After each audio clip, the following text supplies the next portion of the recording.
my TED Talk after a year. And I was just thinking to myself, if I was asked to give my life story in 9 minutes, what more do I have to say? Well, I will take 15 minutes today.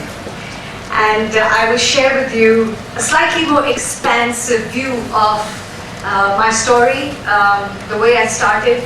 And since 2009, which is when I spoke at TED, what has happened in all the layers of my life.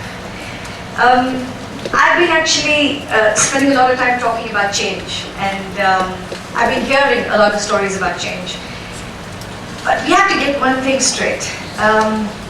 For change to happen, hope is not a strategy. And I think this is going to be what my story is going to be built around. For any change to happen, I mean, we want an education system to change, or we want our attitude to change, or we want the food or the food we eat to change. We cannot sit and say, I hope one day things will be better. Because hope is certainly not the strategy. So I would like to share with you this. Consider this. We would never take our child back to a doctor who diagnoses incorrectly or prescribes wrong medication, right? I mean, how many of us will say, okay, my child had a tonsil problem and the doctor removed his appendix. Let's give him one more chance. So we're going to get upset. We're going to effectively change that situation. And we will never go back to the way it was. And yet, we continue to take our children back to schools that serve obsolete, redundant pedagogy in the name of education. And then we say, we have no choice. So it got me thinking. From the life-altering to the mundane, we make choices every single day. From putting a man onto the moon, to choosing tea over coffee, our choices define who we become. And yet, it is this word that we remove from our children's vocabulary. Not for one day, not for 1 month, not even for a year, but for 15 years of their formative lives, we tell them they have no choice but to listen to what we have to tell them. And then we wonder why they don't become responsible, concerned, empathetic, proactive citizens of the world. So I knew this had to change. But how? As you are aware, I don't come from an education background. I came from a design background. So I didn't know what the right answer was. But since I had a design background, I certainly knew what was going wrong with the situation. So consider this. The reality in India, we have 200 million children that go to school. Only 18 million graduate college. And from those 18 million, 90% have unemployable skills. So that means every single year, we are producing a staggering number of graduates whose spirits are being crushed by the feeling of helplessness. And we do nothing to change it. We say, well, this is the way it's always been. So to design an educational approach that would empower children to go from saying, can I, to I can, became my story. In 2001, I started the Riverside School. And very quickly it became a lab for designing and prototyping a process that would get children to be infected by the I Can bug. So when I started, I didn't ask the questions, how do we make our children study better? How do we do things differently? The questions really that formulated or became the lens by which I asked was, who is a child? What is childhood? How long is childhood? And how can our choices empower our children to be able to shape their future? Because consider this. What is that relationship the child brings to the schooling space? He brings simply one word. He brings trust.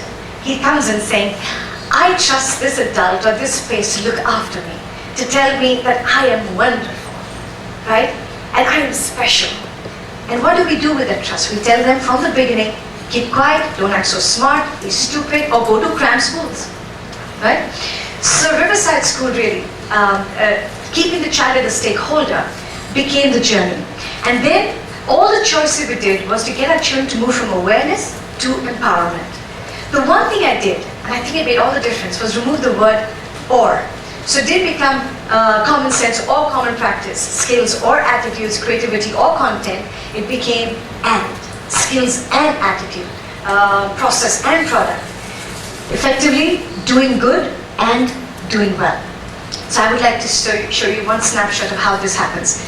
This is the story of 25 grade 7 students who co-organized an international conference earlier this year. And through this entire learning journey, they went from saying, can I to I can.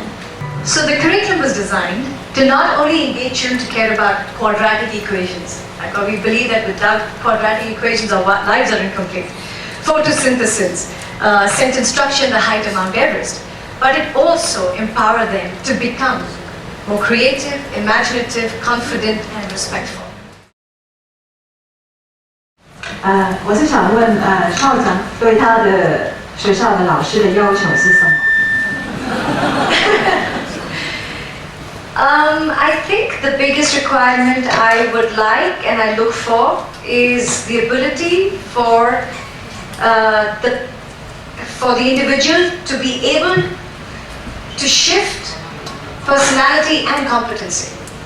My problem with most people who enter the education system is that they believe they can't change. And they say, I'm like this, and so that's okay. One of the key requirements for teachers at Riverside is to be able to have their assumptions challenged and to be able to be willing to change not only their competency and to make that better, but also their personalities. Because I think in education we have too many bored people entering classrooms.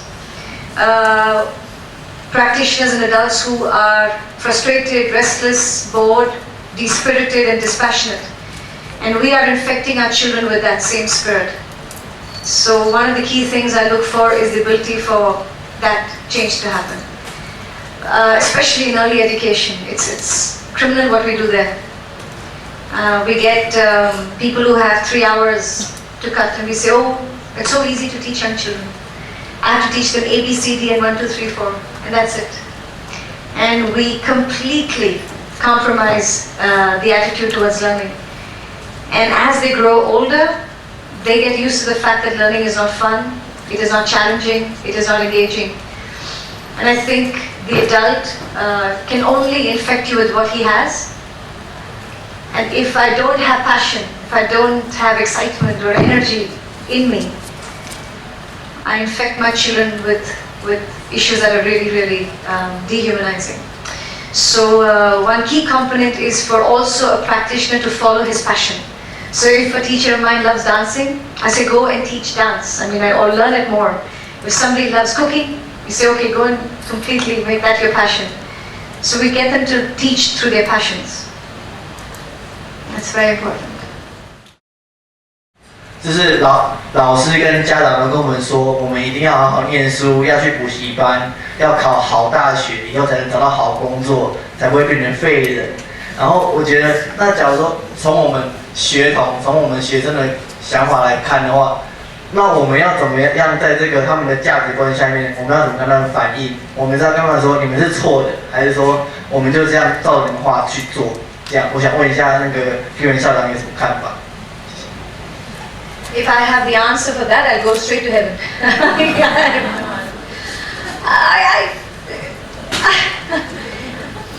There is no one answer for that question you're asking. It's just so, but it has to start somewhere, right? The same thing happened in India. You think India doesn't have cram schools? India has cram schools. All right, India has enough cram schools. India, as the parent of it in India, is also fearful. And we put that fear into our children. If you don't get this, you can't get here, you can't do this, you can't do so. For 15 years, every parent is putting this fear into her child. And the child becomes fearful. What if I don't get into a college? What if I don't get a job? What if I don't? And we completely again, and then we say, oh, our generation has to be powerful. The future has to, our children are the future. Our children are not the future. In this case, right? So the questions we're asking is somewhere it needs to start. And in every evolution, there has to be a tiny revolution. And those then become the evolution.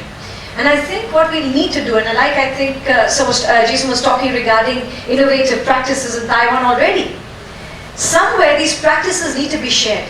So if that particular school is doing great work, what I'm understanding is not shared enough. So no, we need to infect more people with the capacity to believe that this is happening in the same number of days that you go to school.